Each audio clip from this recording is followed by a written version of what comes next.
And speaking of hospitals, let's talk about the Al-Shifa Hospital. For the Palestinians, it is the largest medical complex in the Gaza Strip.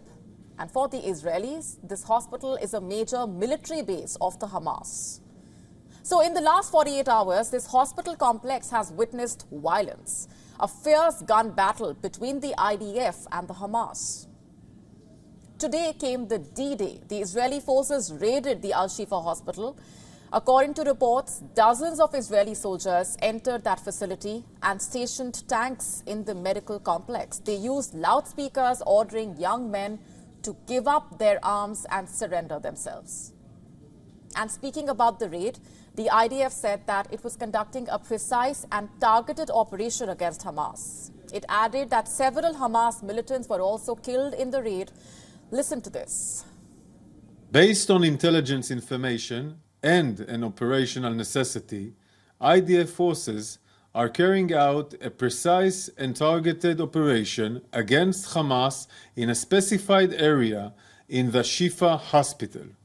The IDF is conducting a ground operation in Gaza to defeat Hamas and rescue our hostages.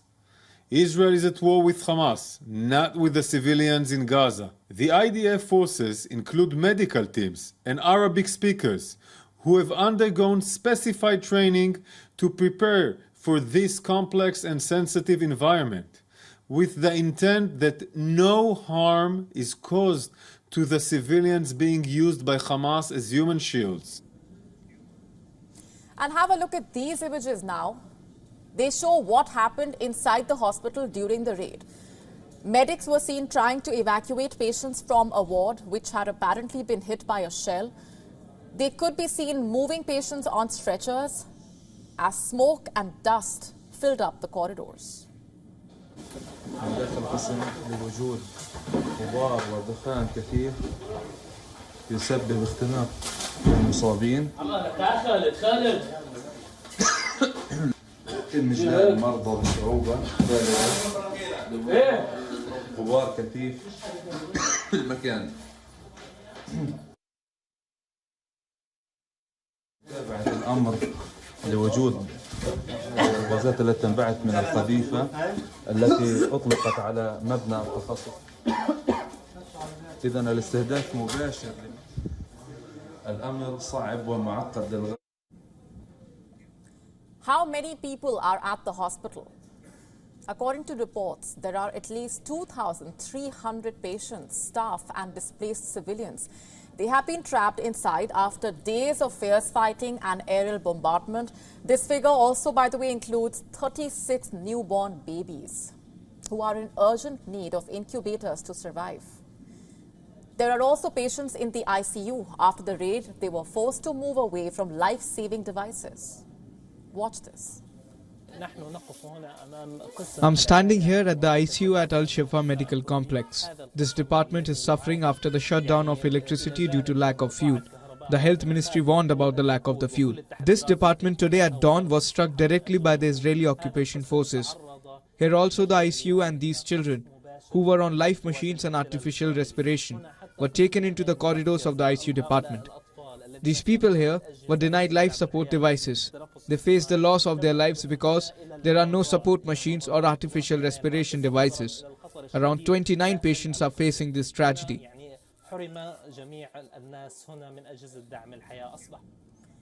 The images are absolutely tragic. The question is, what is Israel doing to save these people? I mean, its target is the Hamas militants, not the civilians. Is it going to let them become collateral damage?